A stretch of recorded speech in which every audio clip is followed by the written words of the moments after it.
Welcome back, everyone. Much of the material in the Quran is simply borrowed, without much alteration.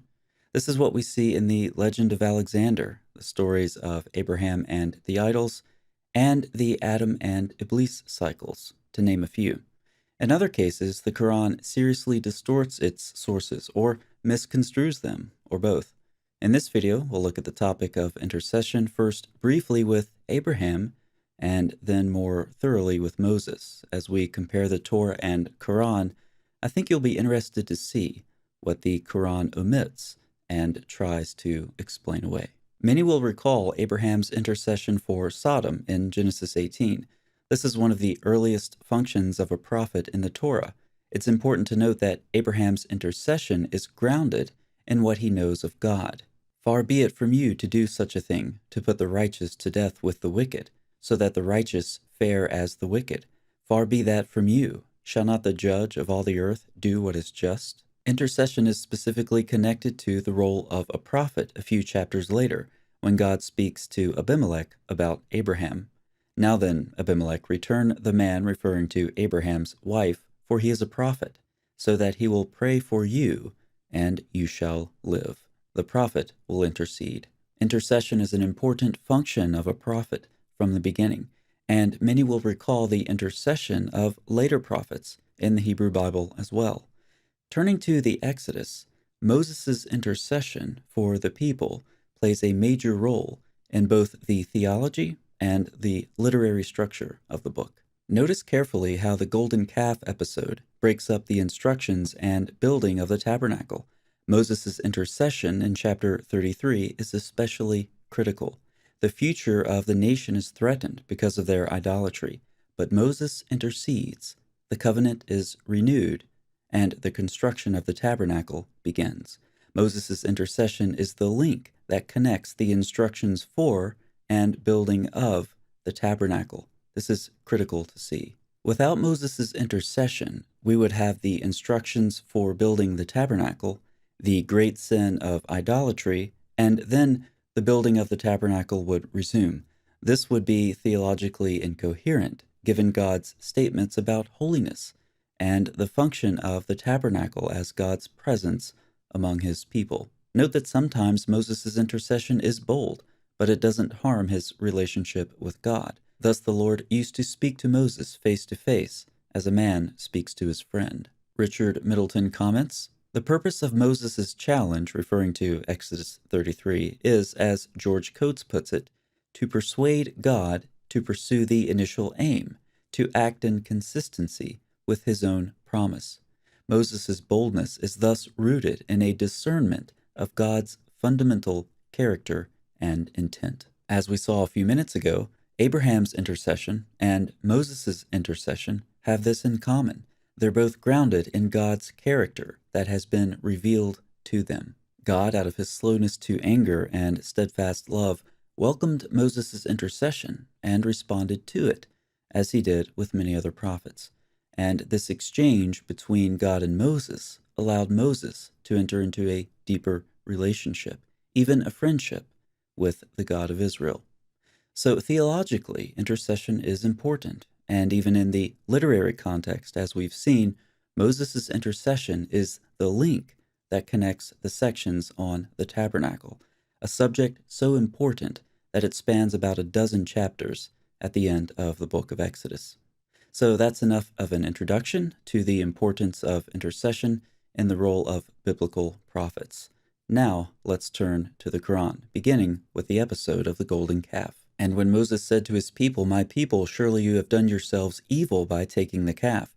So turn to your Creator in repentance and kill one another.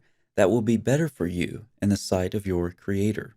Notice that the intercession of the Quranic Moses is omitted. The Quranic Moses speaks to the people, telling them to execute the idolaters and repent. But the Quranic Moses does not intercede for the people. As we've seen, we can compare this to the account in Exodus, where Moses implores God, even offering his own life for the people. But this omission doesn't just happen once. Looking at other places in the Quran where the Exodus story is told shows more of the same pattern. In Surah 7, Moses asks for forgiveness for himself and his brother. but there's no mention of intercession for the people of Israel, again, contrary to what we find in the book of Exodus. And the pattern continues. Surah 5 tells the story of Israel spying out the promised land. The end result of the reports is that the people are too afraid to enter Canaan. The paralyzing fear of battle that the people had is a perfect chance for the Quran to repeat its frequent criticism of people who do not fight. Then, the Quran, again, omits Moses' intercession. The Israelites said, "Moses, surely we shall never enter it as long as they remain in it. So you and your Lord go, and both of you fight. Surely we will be sitting here." He said, "My Lord, surely I have no control over anyone but myself and my brother. Make a separation between us and this wicked people." But in the book of Numbers, Moses intercedes. He said, "Please pardon the iniquity of this people, according to the greatness of your steadfast love, just as you have forgiven this people from Egypt until now." And we note again that the biblical Moses' intercession is based on his knowledge of God, according to the greatness of your steadfast love. Note that the Quran doesn't just omit Moses' intercession, it has Moses ask for a separation between himself and the people. This is a clear error on the part of the Quran because Moses and the people have been a package deal from the beginning, as Moses' intercession in chapter 33 of Exodus makes clear. And Moses said to God, "If your presence will not go with me, do not bring us up from here." But there's another problem. As we've seen, the Quran not only omits Moses' intercession, but it has him separate himself from the people. However, there's another biblical prophet who did this, separated himself from the people instead of interceding for them, and the God of the Bible had him replaced. At a low point in his ministry, Elijah approached God, saying, "I have been very jealous for the Lord, the God of hosts, for the people of Israel have forsaken your covenant, thrown down your altars, and killed your prophets with the sword. And I, even I only, am left, and they seek my life to take it away." Notice, Elijah elevates himself above the people. "I," he says, "even I only am left." In verse 18, God corrects him. There are 7,000 who have not bowed to Baal. Elijah, as it turns out, was not the only one. But he had ceased to identify with the people. He ceased to intercede for them, separating himself from them, like the Quranic Moses. In turn, God gives some instructions, and part of those instructions are to replace himself with another. "And Elisha you shall anoint to be prophet in your place." Reuven Kimmelman comments on Elijah's encounter with God in this passage. Bemoaning Israel's failings, Elijah seeks the release of death, not as a Mosaic act of solidarity, but as an act of resignation. In failing to rise to Israel's defense, Elijah proves himself unworthy of the prophetic mantle. He is thus sent back to anoint a prophetic successor, the only prophet to do so in the whole Bible. Many of you will have noticed the striking similarity between Elijah and the Quranic Moses, who said, "Make a separation between us and this wicked people." In the same way, Elijah had separated himself from the people of Israel. Failing to intercede for the people is apparently not a virtue of biblical prophets, as the biblical Moses knew well, but the Quranic Moses did not. If the biblical Moses had acted like the Quranic Moses, it seems that the God of the Bible would have had him replaced. But stripping the biblical Abraham and Moses of their intercessory roles is, at least in part, to bring them into consistency with the repeated assertions in the Quran that messengers are only sent as bringers of good news and warners. Intercession is not one of their functions, and numerous statements in the Quran diminish the very concept of it. Let's take a brief detour. First, recall that Muslims claim Muhammad was a prophet like Moses, but prophets and messengers in the Quran are all stock, flat, boring, predictable characters. They bring good news and warn, and then the people of their generation are destroyed and replaced. And then a new Quranic messenger is sent to warn. Then the people of that generation are destroyed and replaced. And then a new Quranic messenger arises and is sent to warn. Okay, you get the point. but they're all the same Quranic cardboard cutouts. They have different names, but they're all alike, like nobody is in actual real life. So when Muslims claim Muhammad is a prophet like Moses, they're apparently claiming similarity to a stereotypical, stock, flat, Quranic messenger, the same as all the rest, which isn't much of a claim at all. Second, to make this claim about Muhammad and Moses, Muslims rely on later tradition, where the lowly Muhammad of the Quran, the plain Warner, morphed into Super Muhammad with the help of accumulated Muslim tradition.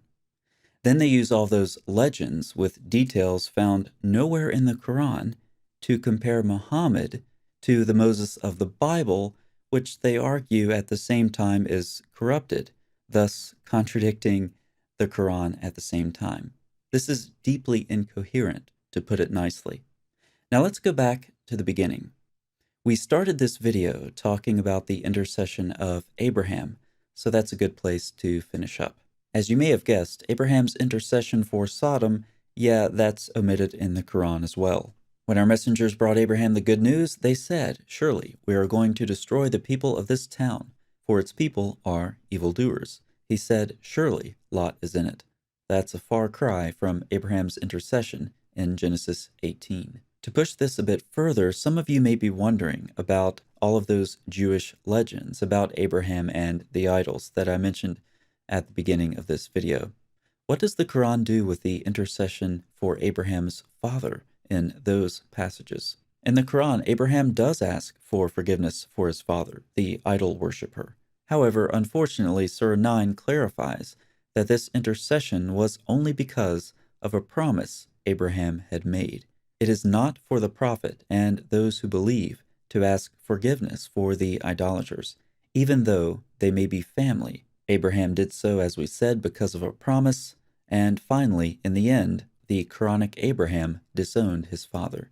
At first glance, this verse, which prohibits intercession, causes one to suspect that the Quran is bringing the legends of Abraham into agreement with its own theology, as if these stories from Jewish tradition worked their way into the Quran before their content could be redacted to suit later Islamic theology. To summarize, we've seen that the biblical Abraham and Moses intercede, as do many others in the Hebrew Bible. Intercession is an important part of the role of biblical prophets. Intercession of biblical prophets is based on what God has revealed to them about himself. Intercession is consistently omitted in the Quran in the case of Moses, or explained away in the case of Abraham. And the Quranic Moses, in separating himself from the people, acted like the biblical Elijah, who was replaced. In the Hebrew Bible, God's personal revelation of himself is deeply connected to the intercession of prophets, and of course, if we were to keep reading, to priests as well. The Quran picks a few biblical figures, conforms them to its flat, stereotypical character profile, and then presents them to the reader in a way that's distorted and disconnected from the original context that was known long before the Quran was written. The Quranic Moses and Abraham, like the Quranic Jesus, are simply literary creations, cobbled together from a variety of sources, and then made to conform to the theology of the Quran's author.